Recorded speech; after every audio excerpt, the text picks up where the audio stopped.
Meu nome é Sabrina e eu sou ansiosa. Eu sou ansiosa e eu sou jornalista. Jornalismo e ansiedade são praticamente sinônimos. Na vida profissional, eu sempre tive a impressão de que a ansiedade era minha amiga, porque ela me fazia mais ágil, mais produtiva, super produtiva, criativa. Eu recebia, por causa disso, pela minha superprodutividade, vários elogios de um monte de gente. Fiquei um pouco viciada neles. Eu recebia tapinhas nas costas e, de vez em quando, alguém chegava para mim e perguntava: "Nossa, Sabrina, como é que você consegue fazer tantas coisas?" E eu respondia: "Ah, que nada." Só que, no fundo, eu queria dizer: eu consigo fazer todas essas coisas, virando noites, com a boca seca e tendo taquicardia.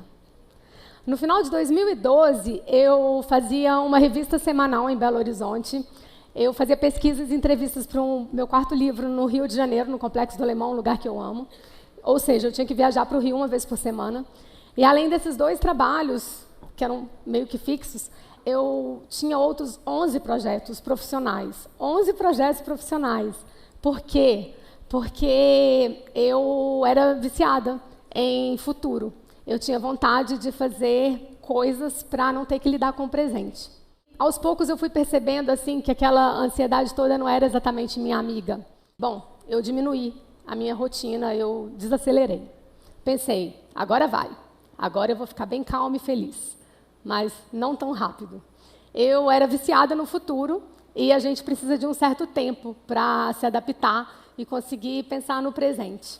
E quando eu consegui isso, comecei a conversar com outras pessoas ao meu redor, com amigos e tudo mais, e eu cheguei à conclusão de que eu não estava sozinha nessa luta, que mais pessoas tinham esse tipo de problema, esse tipo de negligência com o agora, com esse instante, que no final das contas é tudo que a gente tem, né?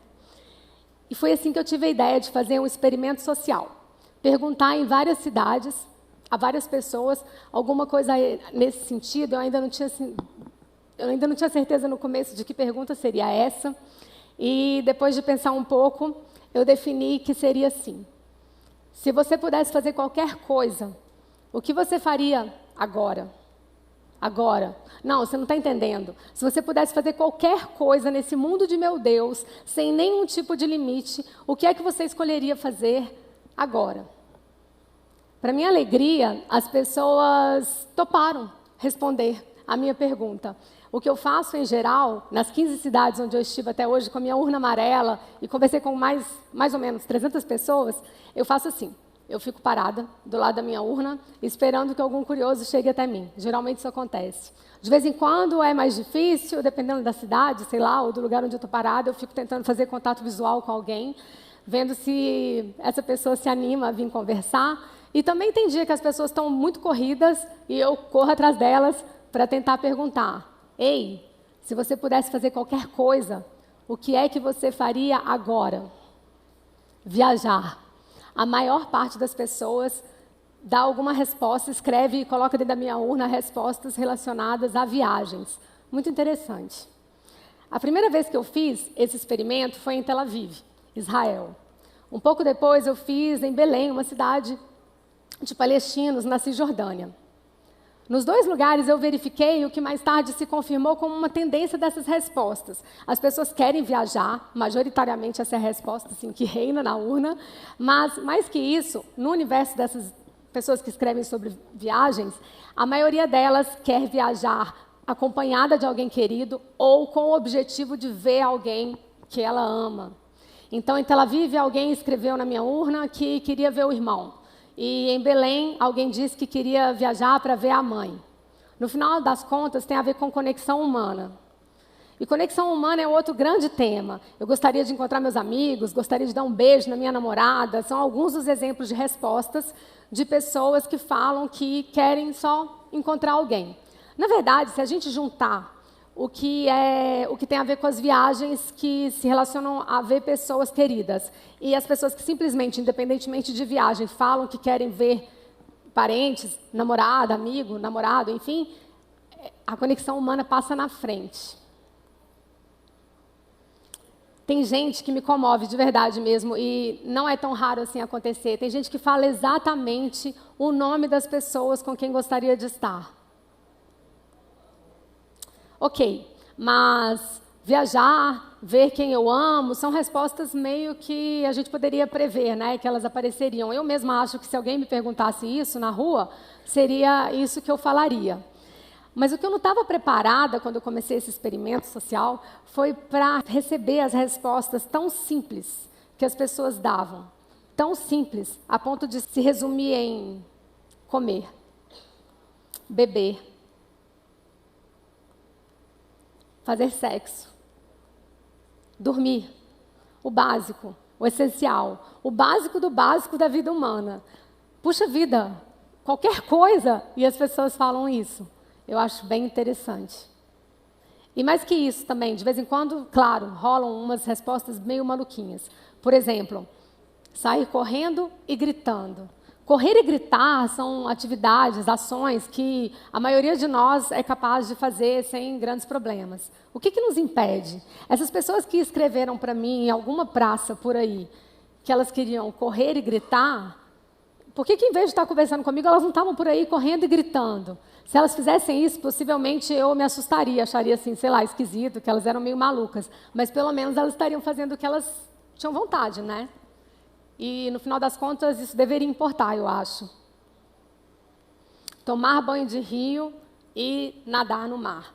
É outra resposta muito comum. Ela aparece muitas vezes. Uma delas me vem à memória sempre porque foi em Cuiabá. E, justamente lá, nessa cidade, eu coloquei a minha urna num lugarzinho assim, bem ao lado do rio.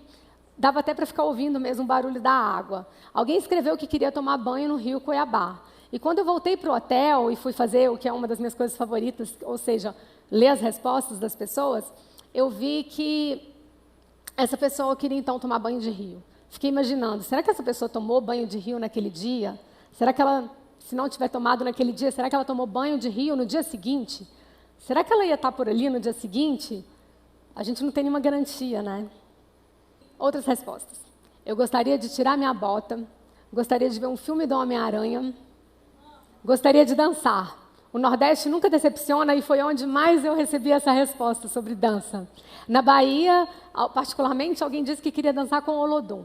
E em São Luís do Maranhão, como não poderia ser diferente, alguém disse que queria dançar um reggae. Gostei. Ir para o espaço. Por que não? Viver mais intensamente. As respostas, essas variadas assim, me chamam a atenção, mas chamam ainda mais a minha atenção as respostas que são raras. Por exemplo, só uma pessoa disse que queria fazer compras, mesmo com todo o apelo que a gente tem o tempo inteiro, da publicidade, do varejo, uma pessoa apenas respondeu que queria fazer compras. Também uma pessoa só respondeu que queria ganhar na loteria. E ninguém nunca, em nenhum lugar, ninguém nunca me disse que queria tirar uma foto muito bonita para arrasar nas redes sociais, ganhar muitos likes, followers, compartilhamentos. Ninguém nunca disse isso. Só 3 pessoas me falaram, ou seja, quase que uma para cada 100, né? Se eu conversei com quase 300, que estavam fazendo naquele instante exatamente o que elas queriam. Uma em cada 100 pessoas, eu acho que é algo para a gente pensar. Uma em cada 100 pessoas me disse que estava já fazendo aquilo que queria.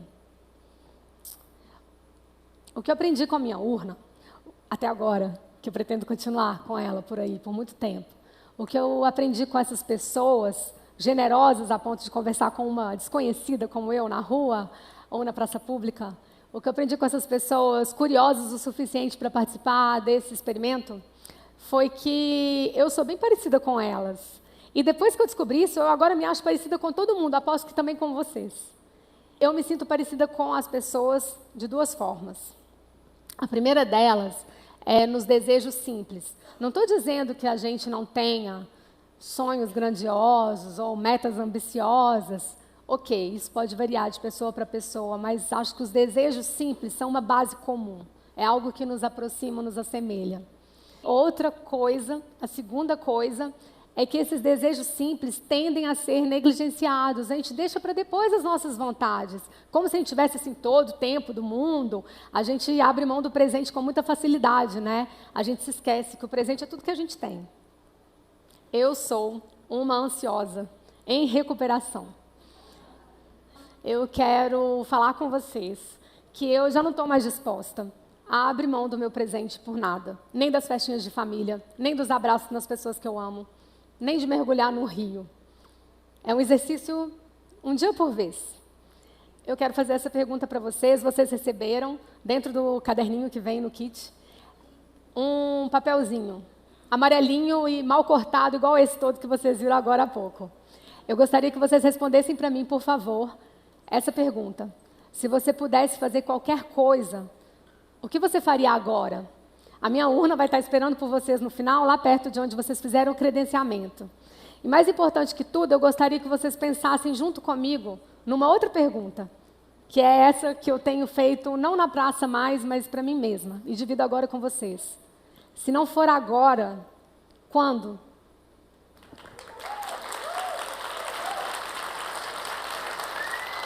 Obrigada.